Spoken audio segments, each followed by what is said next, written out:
Bahasa di dalam Al-Quran menggunakan bahasa Arab. Bahasa Arab telah dipilih sebagai bahasa pengantaran wahyu yang ditunjukkan kepada seluruh penutur bahasa di dunia.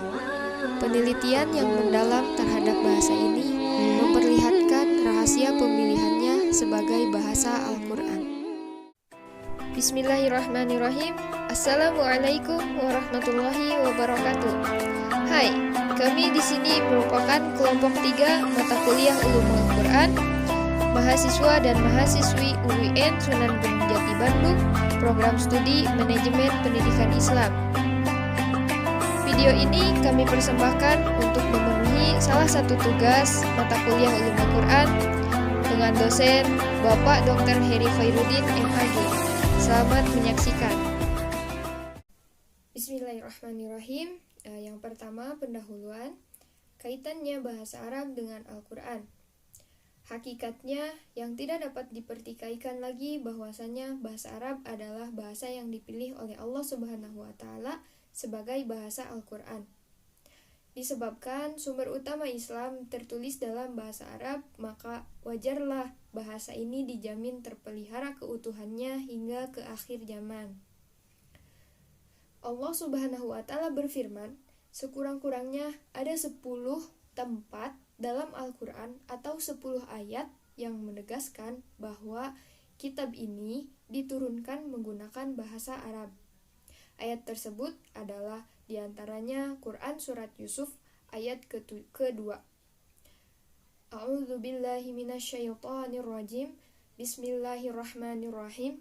Inna anzalnahu Qur'anan Arabiyyan la'allakum ta'qilun. Shadaqallahul adzim. Yang artinya, sesungguhnya kami menurunkan berupa Al-Quran dengan berbahasa Arab agar kamu memahaminya.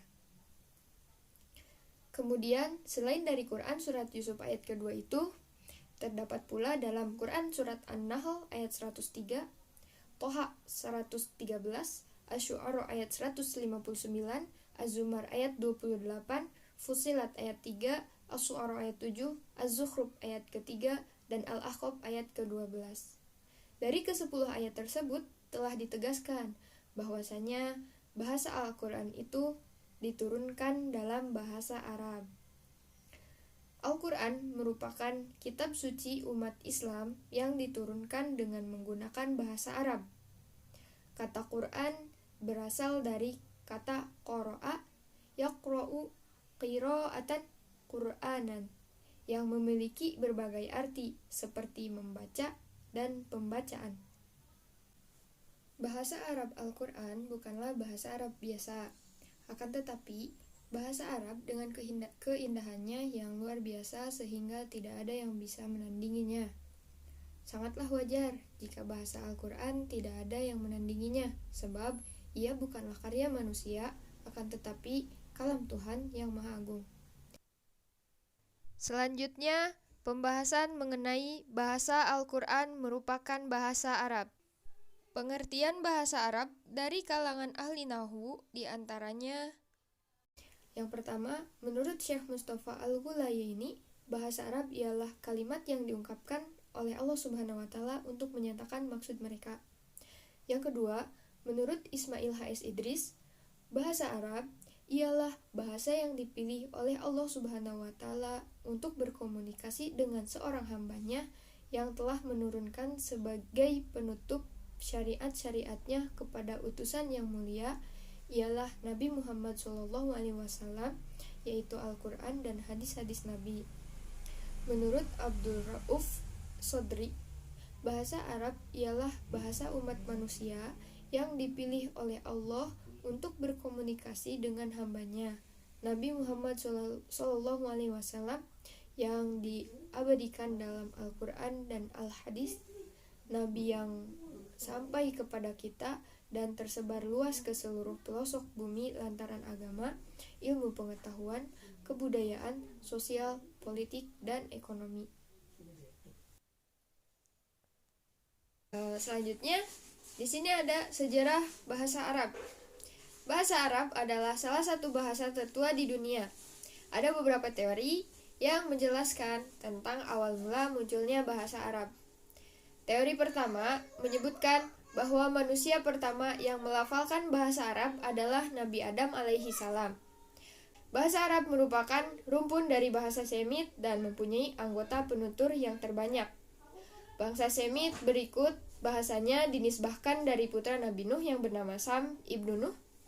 Garis keturunan Syam inilah yang melahirkan berbagai bangsa dan bahasa, diantaranya bangsa Akkadiyah, Kan'an, Ethiopia, Arab, dan sebagainya. Namun seiring dengan perjalanan umat manusia dari sekian rumpun bahasa Semit, yang tersisa sampai sekarang hanyalah bahasa Arab. Bahasa yang telah memberi pengaruh yang cukup besar dalam sejarah peradaban umat manusia, terutama di saat memasuki abad ke-6 Masehi. Menurut para ahli, bahwa bahasa-bahasa di dunia yang jumlahnya diperkirakan hampir 3.000 bahasa, paling baik dikelompokkan dengan teori yang berdasarkan hubungan kekerabatan, yaitu rumpun bahasa Indo-Eropa, Semit-Hemit, dan Turania atau Asia Eropa. Baik, di sini saya akan melanjutkan materi sebelumnya. Sebab bahasa Arab menjadi bahasa Al-Quran. 1. Al-Quran untuk semua manusia. Berbeda dengan kitab suci agama sebelum Islam yang diperuntukkan khusus kepada kalangan terbatas. Al-Quran diperuntukkan untuk seluruh makhluk melata yang bernama manusia. Maka bahasa yang digunakan Al-Quran haruslah bahasa yang punya posisi strategis bagi semua bangsa manusia. Yang kedua, Al-Quran berlaku sepanjang masa. Berbeda dengan kitab suci agama lain yang hanya berlaku untuk masa yang terbatas. Al-Quran sebagai kitab suci diberlakukan untuk masa waktu yang tak terhingga, bahkan sampai datangnya kiamat. Maka bahasa yang digunakan Al-Quran haruslah bahasa yang tetap digunakan oleh umat manusia sepanjang zaman. Yang ketiga, Al-Quran mengandung informasi yang padat. Di antara keistimewaan bahasa Arab adalah kemampuan menampung informasi yang padat di dalam huruf-huruf yang singkat. Sebuah ungkapan yang hanya terdiri dari 2 atau 3 kata dalam bahasa Arab mampu memberikan penjelasan yang sangat luas dan mendalam. Sebuah kemampuan yang tidak pernah ada di dalam bahasa lain. Yang keempat, Al-Quran mudah dibaca dan dihafal. Salah satu karakteristik bahasa Arab adalah mudah untuk dihafalkan. Bahkan, penduduk gurun pasir yang tidak bisa baca tulis pun mampu menghafal jutaan bait syair. Dan karena mereka terbiasa menghafal apa saja di luar kepala, sampai-sampai mereka tidak terlalu butuh lagi dengan alat tulis dan dokumentasi. Yang kelima, Al-Quran indah dan tidak membosankan. Salah satu keunikan bahasa Arab adalah keindahan sastranya yang tanpa kehilangan kekuatan materi kandungannya. Sedangkan bahasa lain hanya mampu salah satunya. Kalau bahasanya indah, kandungan isinya makin tidak terarah. Sebaliknya, kalau isinya informatif, maka penyajiannya menjadi tidak asyik diucapkan. Sebab diturunkannya Al-Quran dalam bahasa Arab dan tidak dalam bahasa lain. Yang pertama, secara global. Bahasa merupakan media yang paling penting dalam menjalin hubungan dan komunikasi di antara umat manusia. Allah memandang kemampuan berbahasa dan bertutur kata sebagai anugerah besar yang diberikan kepada manusia. Sebagaimana firman-Nya pada pembukaan surah Ar-Rahman, para nabi yang diutus oleh Allah untuk memberikan petunjuk kepada manusia harus bertutur kata dan berbicara dengan mereka dengan bahasa kaum tempat para nabi tersebut diutus. Dengan bahasa kaum tersebut, para nabi menjelaskan aturan-aturan moral, hukum, dan akidah kepada mereka dengan memperhatikan berbagai kondisi sebelum pengutusan di kalangan Arab.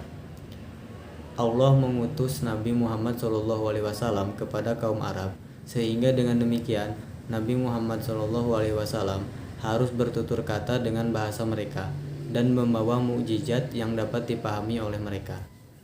Yang kedua, secara terperinci. Salah satu sunnah ilahi adalah mengutus para nabi dan rasul kepada manusia untuk memberikan petunjuk kepada mereka. Para nabi juga dalam berinteraksi dengan orang-orang yang kepadanya mereka diutus menggunakan bahasa kaum tersebut. Karena Bahasa merupakan satu-satunya media komunikasi antar manusia, dan para nabi pun harus menggunakan media ini. Tutur kata para nabi dengan bahasa kaum merupakan salah satu sunnah ilahi yang pasti. Sunnah ini juga berlaku bagi para nabi yang seruannya mendunia, meski diutus untuk memberikan petunjuk kepada seluruh manusia seperti para nabi ulul azmi. Namun, mereka berkata-kata dengan bahasa sebuah kaum di mana apabila mereka menggunakan bahasa selain bahasa kaum, maka syariat nabi tersebut tidak akan dipahami oleh masyarakat pengguna bahasa tersebut. Keistimewaan Al-Quran adalah kitab suci ini diturunkan dalam bahasa Arab. Mantan Mufti Mesir, Syekh Dr. Ali Jum'ah memberi penjelasan tentang alasan mengapa wahyu Al-Quran diturunkan dalam bahasa Arab, bukan bahasa lain. Syekh Ali mengawali pemaparannya dengan menyebutkan perbedaan antara bahasa yang sakral dan kesakralan bahasa Arab. Penjelasan bahasa yang sakral dan kesakralan bahasa oleh Syekh Dr. Ali Jum'ah. Bahasa yang sakral adalah bahasa di mana teks-teks disebutkan diyakini oleh masyarakatnya bahwa bahasa yang digunakannya berasal dari Tuhan.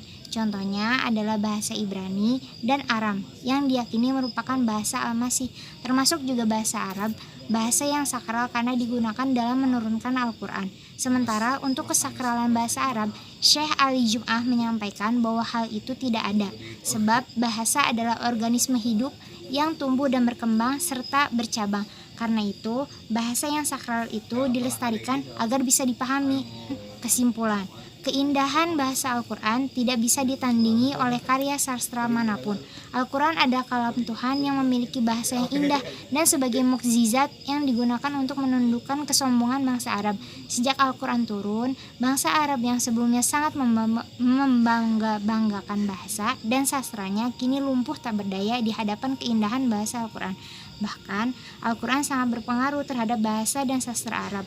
Terdapat banyak pengaruh Al-Quran terhadap bahasa dan sastra Arab, yaitu pertama, Al-Quran memperindah dan menghias lafaz bahasa Arab.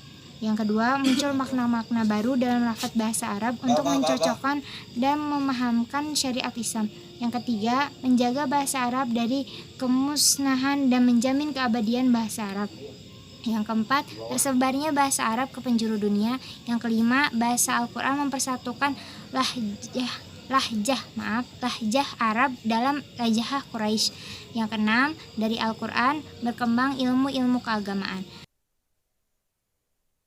Sebab bahasa Arab menjadi bahasa Al-Quran. Yang pertama, Al-Quran adalah bahasa umat manusia.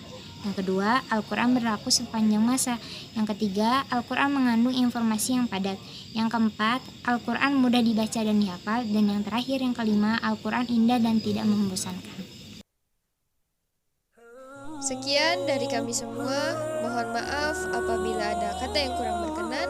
Semoga bisa bermanfaat. Syukron katsiron. Wassalamualaikum warahmatullahi wabarakatuh.